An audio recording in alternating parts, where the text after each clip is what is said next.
أتذكر من أنا الحمد لله ثم الحمد لله.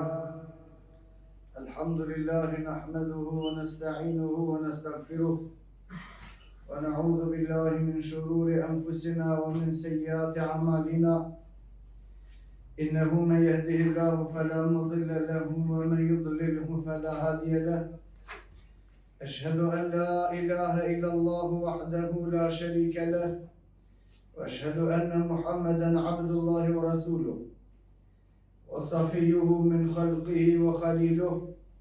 أدى الأمانة ونصح الأمة فكشف الله به الغمة، وجاهد في الله حق جهاده حتى أتاه اليقين.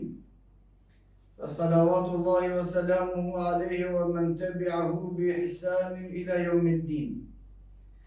يا أيها الذين آمنوا اتقوا الله حق تقاته ولا تموتن إلا وأنتم مسلمون. يا أيها الناس اتقوا ربكم الذي خلقكم من نفس واحدة وخلق منها زوجها وبث منهما رجالا كثيرا ونساء، واتقوا الله الذي تساءلون به والأرحام إن الله كان عليكم رقيبا.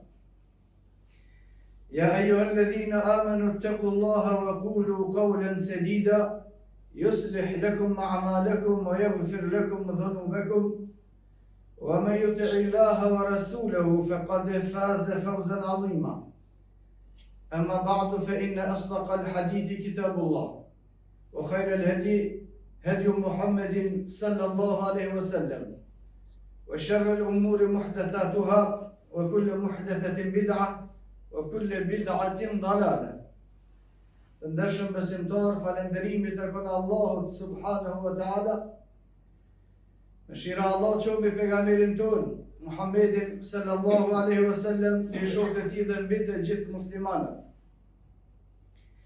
Thot Allah subhanahu wa taala në Kur'an: Ya ayyuhalladhina amanu, o ju që jeni besimtar, ijtanibu kathiran min adh-dhann, largohuni nga shumica e mendimeve.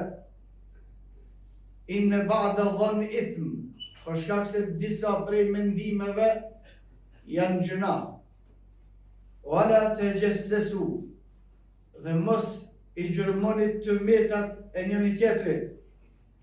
Wala taghtabu, dhe as mos e përgojoni njëri tjetrin. E yuridu ahadukum an ya'kula lahma akhihi mayta, a dëshiron dikush prej jush që ta hanë mishin e vllaut të tij të vdekur. Fakarihtumu, ju këtë e urreni, fattakullah, atëherë keni frikë Allahu subhanahu wa taala në këto dy gjëra. Mos i gjërmoni të metat e njëri tjetrit, mos i gjërmoni të metat e muslimanëve, dhe mos i përgojeni ata, për shkak se këto janë dy prej gjunave të mëdha. Në komentin e tij Ibn Jarir al-Tabari, Allah subhanahu wa taala pas mëshirue, dhe të tjerët prej komentatorëve të Kur'anit kanë thënë, kur thotë Allah subhanahu wa taala ya ayyuhalladhina amanu, në fillim të ajetit kur e fillon me fjalën o ju të cilët keni besu, janë dy çështje më të rëndësishme. E para, Allah subhanahu wa taala i ka quajtur muslimanët besimtar, të besueshëm besnik. Ja ayyuhalladhina amanu, o ju të cilët jeni besimtar. Besimi kryesor është me besu Allah subhanahu wa taala dhe librin e tij, me besu Muhammedin sallallahu alaihi wasallam dhe hadithin e tij. Por tek besimtari pastaj bën pjesë e gjitha që ka të bëjë me besimin.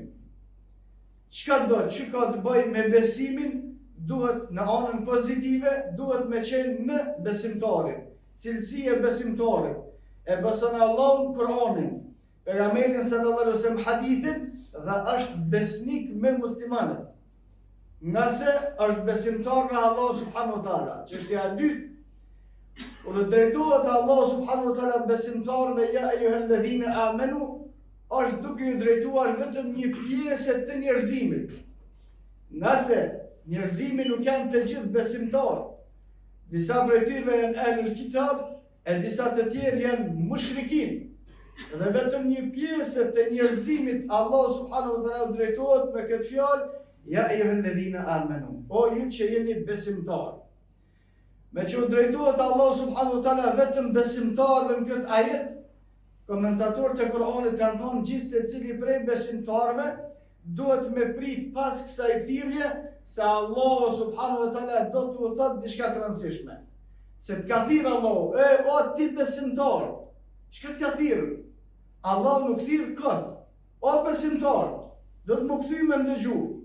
Çka po kërkon Allah subhanahu wa taala pas kësaj thirrje? Allah subhanahu wa taala e ka thirrë besimtarët, ja eyyuhalladhina amanu, o besimtar, ijtanibu kathiran min adh-dhann, largoni prej shumicës së mendimeve. Mendime në kry, jo veprime, jo me fol, për shkak se pas të menduarit vjen të folurit dhe të vepruarit. Mendimi është çështja e parë. Ijtanibu kathiran min adh-dhann, largoni prej shumë mendimeve. Inne ba'da adh-dhanni ithm, për shkak se disa mendime janë gjuna. Për shkak se disa mendime janë gjuna. Në një hadith të saktë të cilën e transmeton Imam Buhariu dhe të tjerët, pejgamberi sallallahu alaihi wasallam ka thënë: "Faman hamma bi sayyi'atin falam ya'malha katabaha Allahu 'indahu hasanatan kamila." Kushdo që e mendon një të keqe dhe nuk e vepron, Allah subhanahu wa taala ja shkruan një të mirë. Pse në këtë hadith mendimin pejgamberi sallallahu alaihi wasallam nuk e ka thënë gjuna, ose kushdo që e mendon një të keqe dhe nuk e vepron, i shkruhet një sevap, kurse në ajet Allah subhanahu wa taala thotë: "Ijtanibu kathiran min adh-dhann", largoni prej shumicës së mendimeve, inne ba'da adh-dhanni ithm, se disa prej mendimeve janë gjuna. Kur janë disa prej mendimeve gjuna, edhe kur për mendimet njeriu më shpërblim. Ka mendim që është gjuna. Kur është gjuna? Atëherë kur mendohet keq për besimtarët pa të drejtë. Atëherë kur mendon dikush, ndërton besim në bazë të atij mendimi për një prej besimtarëve, ky është gjuna. Pse është gjuna? Dhe pse në hadithin tjetër pejgamberi sallallahu alaihi wasallam ka thënë shpërblet? Për shkak se atij që i shkon mendja në të shpejtë, ose në mendjen e një besimtari e vjen shejtani një mendim, por se besimtari nuk e pranon atë mendim, felem ya'malha, se ka ardhur hadith nuk e vepron atë për shkak frikës dhe argumenteve që kanë në Kur'an për atë kundërshtim të asaj vepre të keqe, katabaha Allahu 'indahu hasanatan kamila, Allahu ja shkruan një vepër të mirë. Pse ka menduar keq? Jo, për shkak se e ka refuzuar mendimin e keq. Felem ya'malha, nuk e ka pranuar, nuk e ka qitë në vepër, nuk ka folë sipas atij mendimi, për shkak se tek njerëzit e zakonshëm, së pari vjen mendimi, pastaj në bazë të atij mendimi flet dhe vepron. Përveç disa që janë të pazakonshëm, ata folin pa menue, punojnë pa menu, pa ata njerëz të cilët i takojnë kategorisë që nuk janë mirë me mend. Ata të cilët janë tamam, njëherë mendojnë, pastaj folin në atë që kanë menduar, pastaj veprojnë në atë që kanë folur dhe kanë menduar. Nëse besimtarët mendojnë për besimtarët e tjerë me supozime, pa argumente, në bazë të këtij mendimi e bojnë edhe besimin për atë besimtar, edhe bindjen, e formon bindjen në bazë mendimit. Mendimi i gabuar, bindja e gabuar për te. Kur është mendimi i gabuar dhe bindja e gabuar, ai flet për të keq, për shkak se e ka në mendje dhe në bindje. Kur flet për të keq, pastaj edhe vepron në bazë të asaj që ka fol, ka menduar dhe ka pas bindje. Ijtanibu kathiran min adh-dhann, Allahu subhanahu wa taala thotë largoni prej shumicës së mendimeve. Pse prej të gjithave jo? Ijtanibu kathiran min adh-dhann, largoni prej shumicës së mendimeve. Pse prej të gjithave jo? Për shkak se me mendue mirë për besimtarin lejohet. Nuk lejohet me menue keq për te. Nuk lejohet me menue atë që është negative, ama lejohet me menu mirë. E gjitenibu këthira min adhan, largoni shumicës e supozimeve, mendimeve negative, për shkak se mendimet e mira lejohet, edhe nëse s'ki argument, lejohet me mendue mirë për një besimtar. E njeh një besimtar, nuk e din, a fal namazat ajo, lejohet me menu se ky e bën atë. Nuk e din, a jep sadaka ajo, lejohet me menu se jep. Nuk e din, a i bën mirë të tjerëve, lejohet me menu edhe pa e ditë. Por nuk lejohet me menua për besimtarin, ndoshta mos rren ky. Kjo është negativ. Ndoshta është haj, kjo është negativ. Ndoshta është kështu, ka ana negative nuk lejohet. Ana pozitive lejohet. Argument se lejohet ana pozitive, Allah subhanahu wa taala në surën Nur, atëherë kur munafiqët kanë shpif për Aisha radhiyallahu anha, Allah subhanahu wa taala në Kur'an thot për besimtarët ka qenë më e mira që të menojnë në vetët e tyre khajra. Të menojnë në vetët e tyre të mirën për Aishën. Cila është e mira? Se Aisha është e pastër, radhiyallahu anha. Pra kjo është argumenti Kur'an se lejohet për besimtarët me pas mendim të mirë edhe nëse s'kemi argumente, kurse nuk lejohet me pas mendim të keq për besimtarët kur nuk ka argumente. Ola të gjësësu, vazhdon ajet, thirrja o besimtar, kërkesa mos menoni keq për njëri tjetrin. Kërkesa e dytë, ola të gjësësu, mos i gjurmoni njëri tjetrin. Kjo është komenti Imam Taberiut, ka dhe komentet e tjera, mos i shpiononi njëri tjetrin me zvete. Por komenti i parë është më i saktë, ola të gjësësu, mos i gjurmoni të metat e njëri tjetrit. Imam Taberiu, Allah pas më shërua, mos i gjurmoni të metat e njëri tjetrit, ka thonë, ka disa prej njerëzve, sikur e kanë mision me këshyr gabimet e muslimanëve. Pastaj, ato gabime me i përhap tek njerëzit. A keni filoni, kish bak tek te. A keni ky tjetri, kish bak tek. Kish fol kështu, i shkon aty. Kjo është gjurmim. Në tefsirin e tij, Allah subhanahu wa taala pas me shërua bjen një krahasim ofendues. Dhe krahasimet ofenduese lejohen.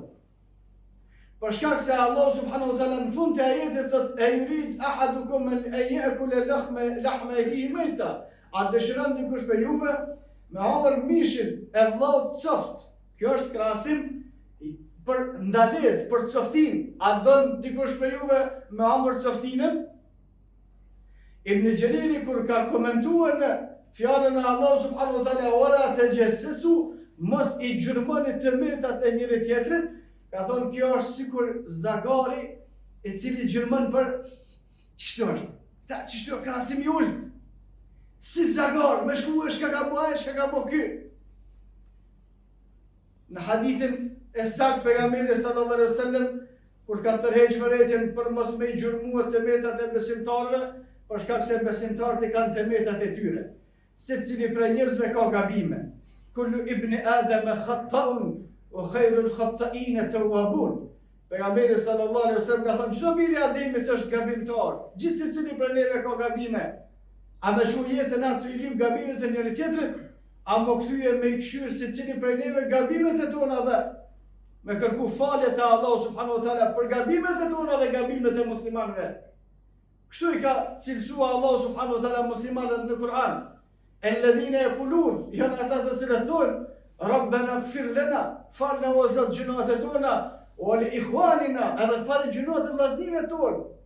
Shumë ka dallim mes atij i cili në namazin e vetë bën dua që Allahu me afal gabimet muslimanëve tjerë, nga ai i cili në të zgjuarit e vetë këshyr kush ka bën. Shumë ka dallim kjo, dallim shumë i madh.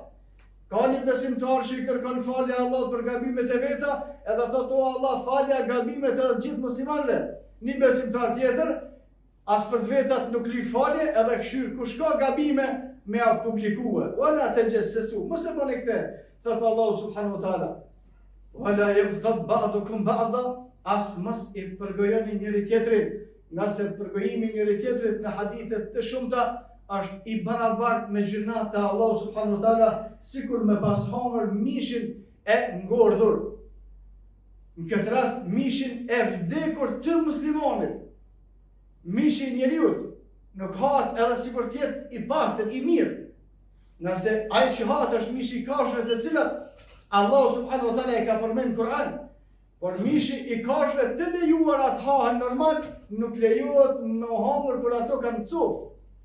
Kurse mishi I njeriut është I ndaluar edhe të jetë gjallë, edhe të jetë I vdekur, edhe të jetë çdo, edhe kur të jetë I vdekur pastaj mishi I gjenazës fekerihtu mua. Veç në fjalë për e një njeriu e urrejnë këtë veprim, më shku me hamër një gjenazë. Gjunohu është I njëjtë te Allahu subhanahu wa taala me ata të cilët përgojojnë muslimanët, me ata të cilët I gjurmojnë të metat e muslimanëve dhe me ata të cilët mendojnë për muslimanët keq pa të drejtë. Në hadithin e saktë pejgamberi sallallahu alaihi wasallam tërheqëvërejtjen mos me u mirë me të metat e të tjerëve, nëse kushdo që mirët me të metat e muslimanëve, Allahu subhanahu wa taala ka më zbuluar të metat e tij. Për të lutim Allahu subhanahu wa taala që në mendimet tona të kenë vetëm mirë për ata të cilët janë musliman, mos gjërmojmë për të metat e tjerëve, por kërkojmë falje te Allahu subhanahu wa taala që të na falë gjunoat e tona dhe gjunoat e muslimanëve, e të ruhemi nga përgojimi, për shkak se përgojimi sjell në vetëm sherr. Wa qulu qawli hadha wastaghfirullaha li wa lakum fastaghfiruhu li kulli dhanbin innahu huwal ghafurur rahim.